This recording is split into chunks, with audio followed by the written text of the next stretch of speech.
So making this record is a special privilege, and I'll do my best in this short space of time to pass along to you a distillation of more than 20 years of research on why some people seem to do so well in life while others do not.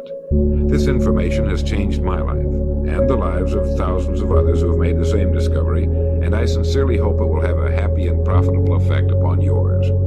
I hope that whenever you listen to this record, you will do so with a notebook handy. We seem to forget the spoken word quickly, and only by repeated playings in the home, without distractions, can this information become a permanent part of your way of life. To begin, I would like you to remember this. Successful people are not people without problems.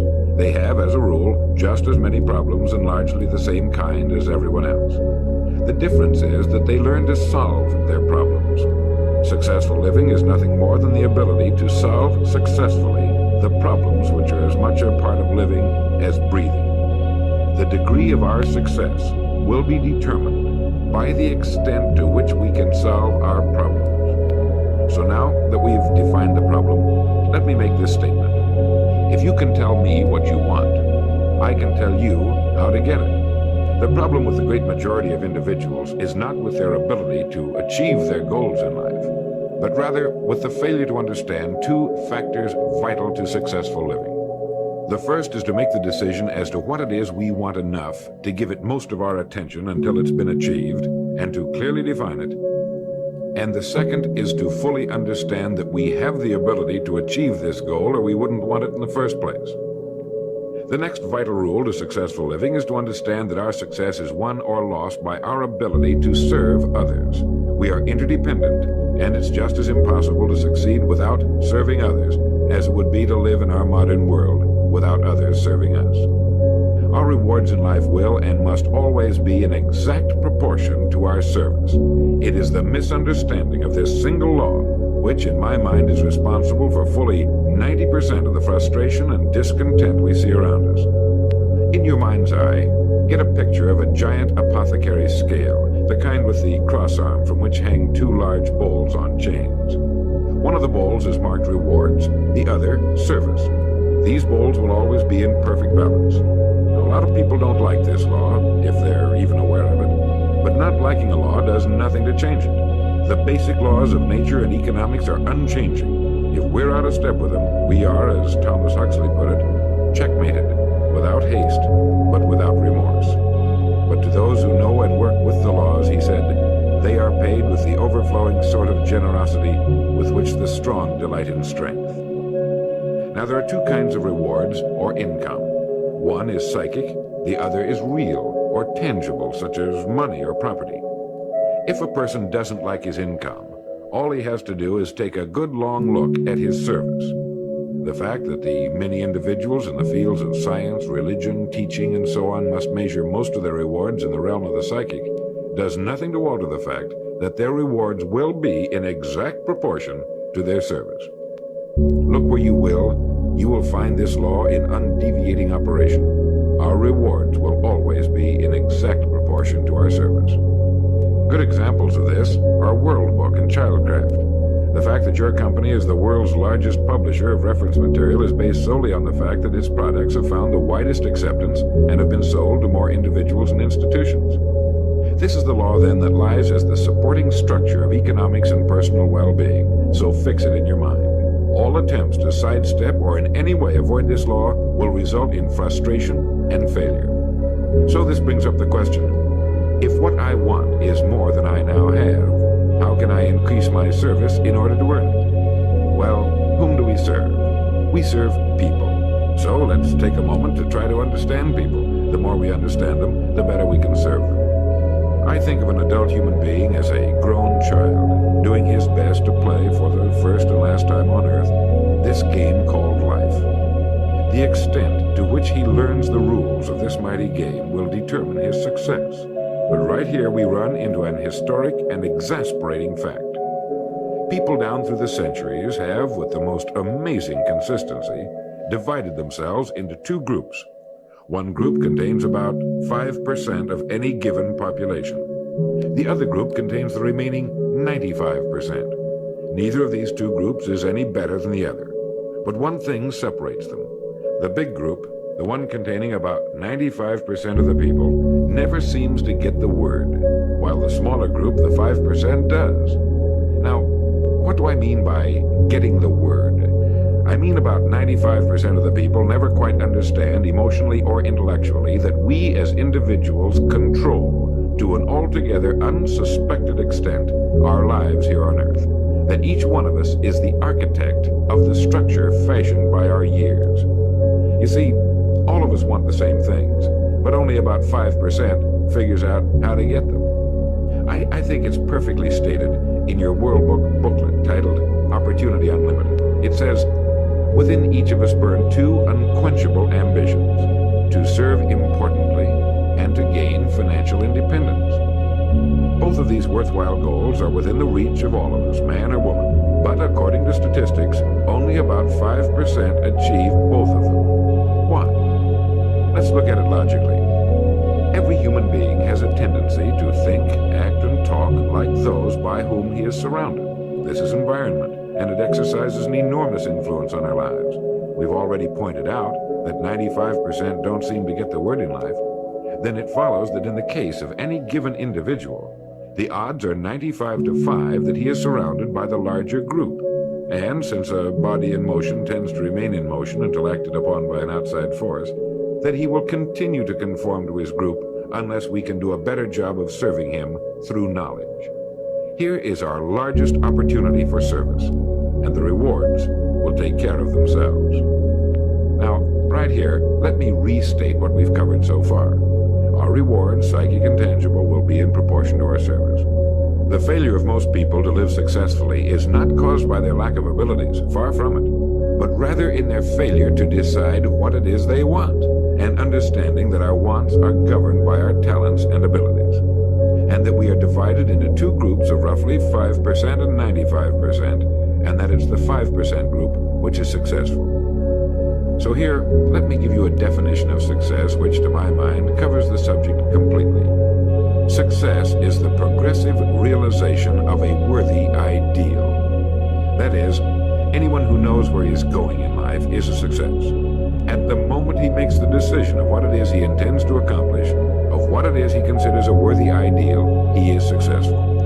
Once this goal has been accomplished, he is again, by our definition, a failure, until he establishes a new goal toward which to work. To my mind, this is what we as human beings were intended to do, to go through life from one achievement to another, and to finally come to the end of our road here on Earth, still reaching, still working toward a new and better plateau on which to stand.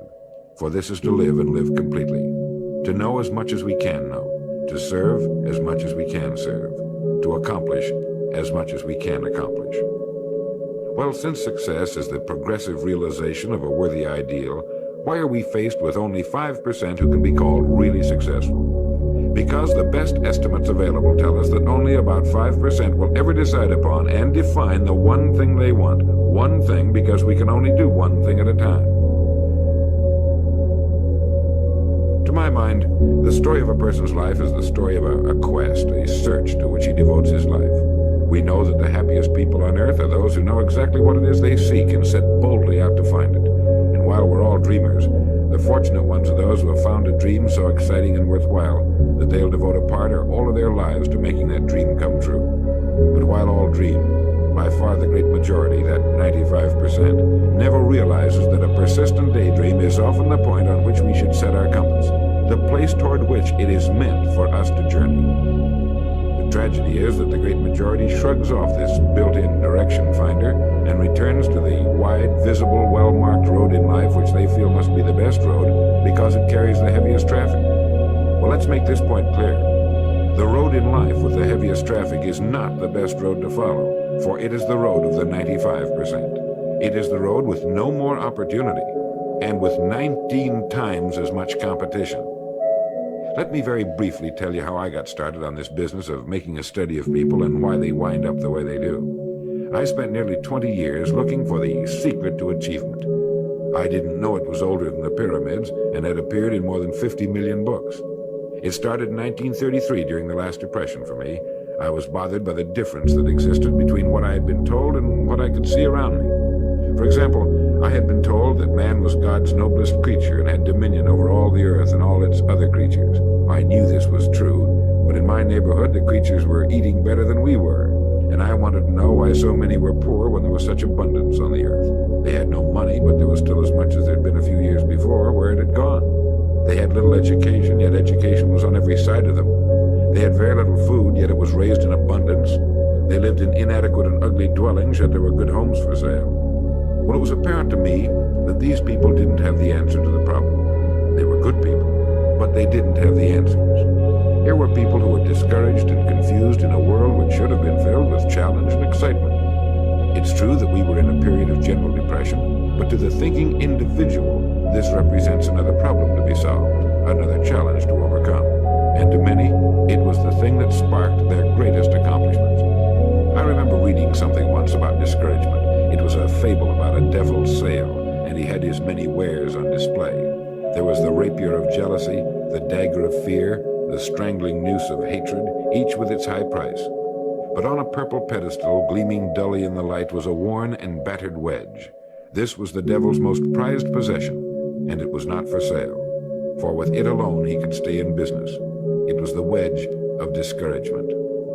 Well, as I remember it, the people in my neighborhood were a pretty discouraged lot. Now, discouragement can only come from one of two things. One, a lack of information, or two, a situation over which we can exercise no control. It is very seldom that we're faced with number two. Almost all discouragement can be traced to a lack of information. If you find yourself falling from the top of a high building, you could justify discouragement, but it can be traced to your having made the fatal step, and that was a lack of information about the law of gravity. When I asked these people why we were in the fix we were in, they did a very human thing. They blamed other people. They looked everywhere for the answer except where it really was, within themselves.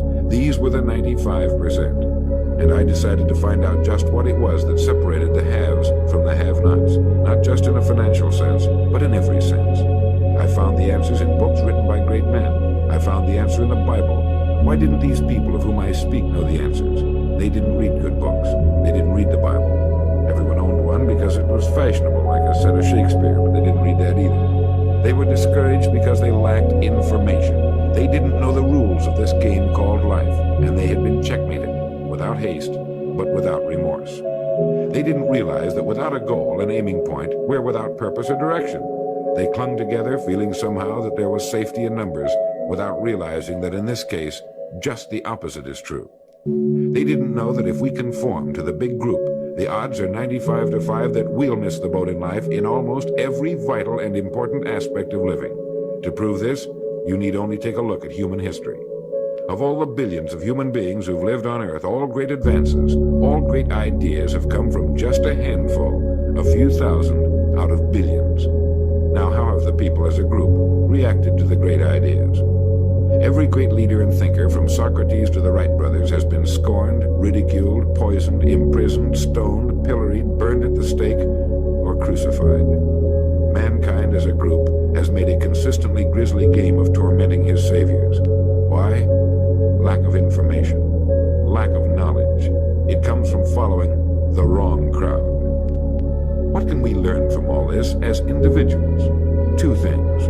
One, to amount to anything as individuals, we've got to be individuals. We've got to have individual goals, individual thinking, individual action. And two, we must never conform to the great mass of people. We must love them, help them, for our joy and success will be determined by the extent to which we serve them. But we must never lose our individuality and identity by permitting ourselves to be submerged in this suffocating sea of indirection and purposelessness.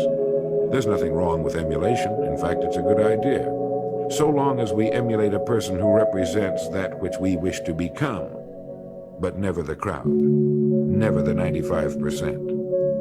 And you know what the answer was, the secret to achievement that I had devoted nearly 20 years to finding? Its pure simplicity had caused it to elude me, just as it manages to elude the majority of the people in any given age. I had been looking for something complicated, something only a mind prepared by years of study could grasp, and I found the answer so simple a child can understand it. In 6 words, we are what we think about. Our minds, our thinking controls our destinies here on Earth to a degree totally unsuspected by the great majority of people. When you think about it a moment, it becomes so obvious, so clear and simple. Well then, if we become what we think about, and if we can control our minds, we can pretty well tell our own future. And that's the point I want to make. That's what I meant when I said earlier that each one of us is the architect of the structure fashioned by our years. This means that if we're confused about what we wish to become or accomplish, our lives, our environment will mirror that confusion. It also means that if we know what it is we seek, that it must be accomplished. Barring an act of God or a catastrophe over which we have no control, we as individuals can call our own shots for the rest of our lives. We can know what it means to go through life from one success to another, to play life according to the rules and reap the rewards. We can know what it means to have peace of mind and live calm, cheerful, successful lives. You are at this moment the sum total of your thoughts to this point, for there is nothing else you can be. And 5 years from now, you can be and have anything you set your entire mind and heart upon. Turn this record over now, and let me tell you of a way you can use this law to accomplish more in 5 years than the average person does in 40. Succeeding in life has always been a matter of doing that which the great majority does not do. Now let's keep this in mind as we get into this business of goals. It isn't that I want to make an invidious comparison between the 5% and the 95%, not at all. That's just the way it is. And if we don't recognize it, it will be to our cost. At the beginning of this record, I made the statement, if you can tell me what you want, I can tell you how to get it. You see, the trick is not in achieving our goals, it is in establishing them. A ship would never leave a harbor if it did not have a destination. An industrial plant would never open its gates if it did not have a product or a purpose. Football would not be played without goalposts, nor would baseball without a home plate. Every business operates for a purpose. Every game has a reason. Getting back to the analogy of our ship, if you were to climb to the navigation bridge and ask the captain the name and location of his next port of call, he would tell you immediately. There's not the slightest doubt in his mind. Can you tell anyone your destination just as quickly and in one sentence? The captain of the ship knows that he can arrive at only one port at a time. He knows that it's impossible to arrive at two. Do you know that? He also knows that his destination will be invisible for fully 99% of his voyage, but he knows it's there and that he'll reach it, barring an unforeseen catastrophe, if he will just keep doing certain things a certain way every day. One fine morning, his destination will appear on the horizon. He'll sail into port, his voyage successfully completed. When his business has been accomplished, he'll then sail to another predetermined port of call, and this will take him and his ship from one success to another for the rest of both of their lives. By understanding that he can reach only one port at a time, the owner of a ship can, in the short space of a very few years, reach hundreds of ports successfully. There'll be problems, lots of them, but they'll be solved, and the ship will steam its solitary course over the deep oceans of the world, devoting its life to accomplishing its mission and contributing its share to the welfare and economy of the world. Men and women who follow this sensible, obvious, and meaningful way of life will do the same. But the paradox is that most are like ships without rudders. They're subject to the whims of wind and tide. And while they hope they'll one day arrive in a rich and bustling port, you and I know that for every narrow harbor entrance, there's 1,000 miles of treacherous and rocky coastline. The chances of their just drifting into port are 1,000 to 1 against them. These are the unfortunate people who, not knowing the rules, believe that circumstance controls our lives. They believe in luck and superstition, fate, the breaks. They believe that success comes as a result of who you know, not what you know. And while they cling to their false alibis, life passes them by. For the rules of life are just, and they are checkmated, without haste, but without remorse. Now, what about you? Remembering that the definition of success is the progressive realization of a worthy ideal, what's the ideal toward which you are working, now, today, yesterday, and tomorrow? Can you write it in one sentence? Is your goal sharply and clearly defined? Now, for a moment, let's return to the message in your booklet, Opportunity Unlimited. It reads, within each of us burn two unquenchable ambitions, to serve importantly and to gain financial independence. The first of these two desirable goals you've already achieved by being in the World Book Childcraft Organization. Now let's take a look at the second ambition, financial independence. I mentioned on the first side of this record that I could tell you how you could be and have anything you set your mind on in 5 years. To better understand this, you must examine one of the most overlooked facts in the world. It is that every job, no matter what it may be, holds somewhere within itself the key to everything we want in life, the key to greatness. But we must look for it, and we must think. Since only about 5% make the grade, we must place ourselves in this percentage group. We can do this by making 2 decisions. The first is to decide once and for all that this is what you're going to do for a living, that this is going to be your career, since its opportunities are unlimited and it's constantly growing with our dynamic economy and our exploding population. In the past 13 years, World Book sales have increased 800%, and even this enormous volume is expected to double in the next 5 years or less. I think you can easily see that by being in this business now, your future is unlimited in this organization, both from a career and economic standpoint. It is being undecided, uncommitted about what we're going to do that keeps us from doing our best. We're working with one hand and looking around with the other. As a result, we do neither satisfactorily. And remember, this work contains within it the road to greatness, the key to anything you want for yourself and your family. Hundreds of people have already proved this in the last few years, so make the decision once and for all. Once this has been made, you'll feel as though a weight has been lifted from your mind. Perhaps for the first time in your life, you'll know where you are in the world.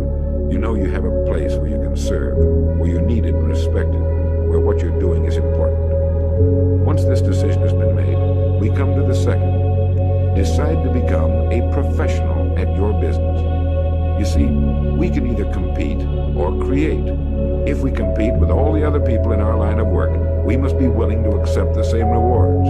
If that's what we want, fine. But if we want to become professionals at what we do, then we must create. And when we begin to do this, there's no limit to that which we can achieve. We hear a lot these days about a word called security. Everyone wants security, but not 1 in 10 can tell you what it is. Most people will tell you that security rests with a job. This is impossible. There is no such thing as a job that represents security.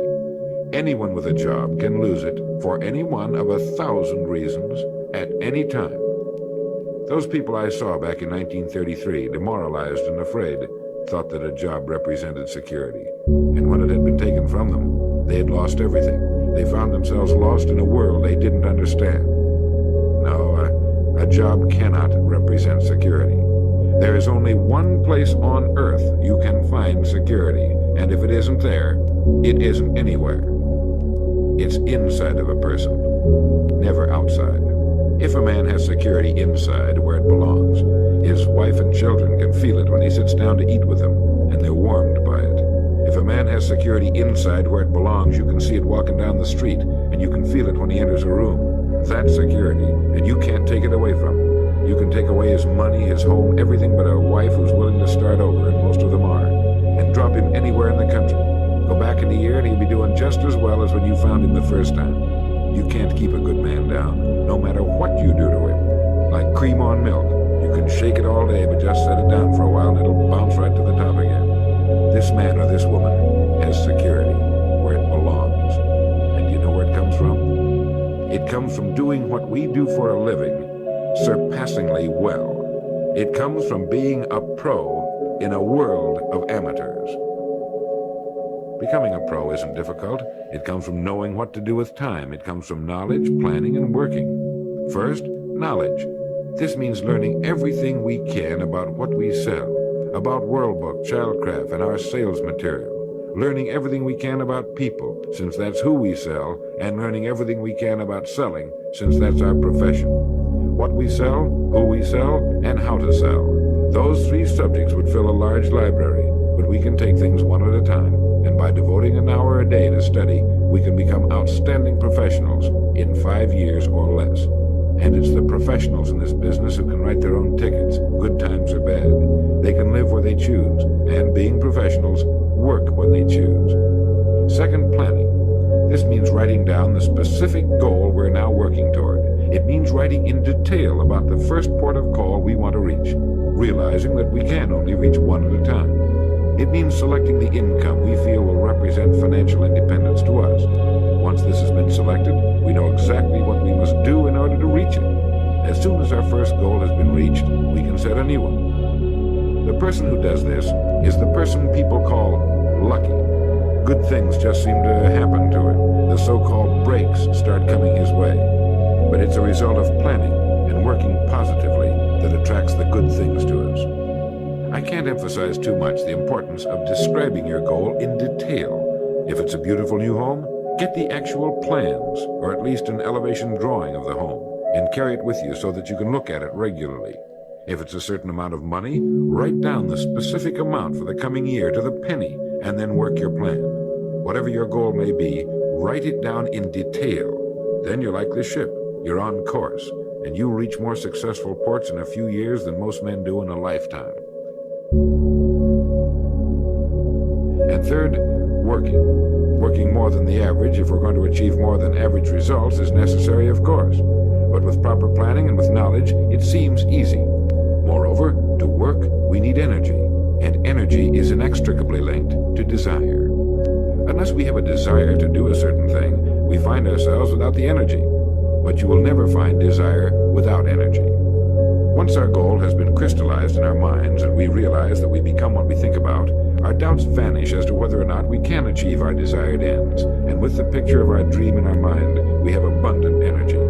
Let me quote from William James' essay on vital reserves. Compared with what we ought to be, we're only half awake. Our fires are damped, our drafts are checked. We're making use of only a small part of our possible mental and physical resources. Stating the thing broadly, the human individual thus lives usually far within his limits. He possesses powers of various sorts which he habitually fails to use. He energizes below his maximum, and he behaves below his optimum. And then he wrote, "Excitements, ideas, and efforts, in a word, are what carry us over the dam." He goes on in this excellent essay to point out that we have deep reservoirs of abundant energy that we habitually fail to use, and that by pushing past the first false feeling of fatigue, we will find an exhilarating second wind that will take us to our goals. This is why in studying the lives of the world's great men and women, we find they seem to be indefatigable. Work meant nothing to them, because what they were doing, where they were going, filled their entire worlds. Frequently, people find it difficult to establish a goal toward which to work. Realizing that we cannot be successful without a goal, here's a good way to solve the problem. Get off by yourself, and where you can think without being disturbed. Then, write on a sheet of paper a complete description of the person you would like to be, and the things, in being this person, you would have. Once this has been done, start acting the part of the person you wish to become. Carry, as often as you can, a clear mental image of the person you want to be, and begin to be that person. Soon this will become so knit with habit, it will lead you without fail to the goal you seek. You see, when you begin to do this, you're using your greatest power, your mind, and you will become what you think about. Some time ago, I was flying west and reading a copy of a television play by the three-time Pulitzer Prize-winning playwright Archibald MacLeish. The play was The Secret of Freedom. Suddenly I read a line that shook me to the soles of my feet, and for a long time I stared out of the window, thoroughly digesting the line I had just read. Here is that line. "The only thing about a man that is a man is his mind. Everything else you can find in a pig or a horse." Think about that line until you know what it means. The only thing that sets us apart as human beings is our divine minds. Everything that means anything to us, our love of our families, our faith, our dreams, our talents and abilities, our religion, everything we know, is connected to us solely through our minds. Our minds represent our hope and our future. Yet, as a rule, it is the last place the average person will turn to for help. Your mind contains riches beyond belief, but you must prospect this rich and largely unexplored continent. And the only way it can be prospected is by systematic study and systematic thinking. Your mind is like a muscle. It will develop only to the extent that you use it, no more. By devoting an hour a day to study, you're building your mind into a powerful and creative servant. If you only do this 5 days a week, it comes to 260 hours a year. That's 1,300 hours in 5 years, or the equivalent of 162 8-hour days devoted to study and research. Believe me, if you'll do this, in 5 years you'll be one of the most accomplished professionals in your field, and you'll have the world on a string. You will virtually be able to write your own ticket. The average man works 8 hours a day, about 50 weeks a year for 40 years. That's time enough to become great at anything. The time will pass anyway. We might as well reap the rewards. So now, let's sum up and reduce the whole thing to a workable formula, a set of rules for this game of life that cannot fail to take us to where we wish to go. The first and most important thing to remember is the rule that controls our life. We become literally what we think about. This means that we must establish a worthwhile goal toward which to work, a goal that will occupy our minds most of the time. This goal should be written out or illustrated. We should look at it and restate our purpose every morning, every night, and as many times during the day as we can. We must fully understand, emotionally as well as intellectually, that whatever it is we set our heart upon will become real in our lives. We must also remember the law that lies as the basic foundation for all economics and personal well-being as well. Our rewards will be in exact proportion to our service, and if we want to get into the top 5% of the people, we must often cut ourselves away from the effects of our environment and become individuals with individual goals, individual thinking, individual actions. We must realize that our daily work contains more opportunities than we can develop in a lifetime, and that our job contains within itself the key to greatness, the road to everything we could possibly want in life for ourselves and our families. We must realize, too, that security can be found in one place only, inside of us. If it isn't there, it isn't anywhere. And the only road to security lies in doing what we do for a living surpassingly well. And lastly, that we must become professionals at what we do, and that becoming a pro involves knowledge, planning, and working. Knowledge of what we sell, who we sell, and selling. Planning by establishing the goal, which automatically establishes our work pattern. The great salesman is like the great golfer. It looks easy the way he does it, because it is easy the way he does it. But it took time, dedication, and work in its accomplishment. Is it worth it? You bet it is. P.G. Hamilton once wrote, "Let's be different. A strong life is like that of a ship of war, which has its own place in the fleet and can share in its strength and discipline, but can also go forth alone to the solitude of the infinite sea. We ought to belong to society, to have our place in it, and yet be capable of a complete individual existence outside of it. And remember the strangest secret, will you? You are now, and you will become what you think about." Thank you.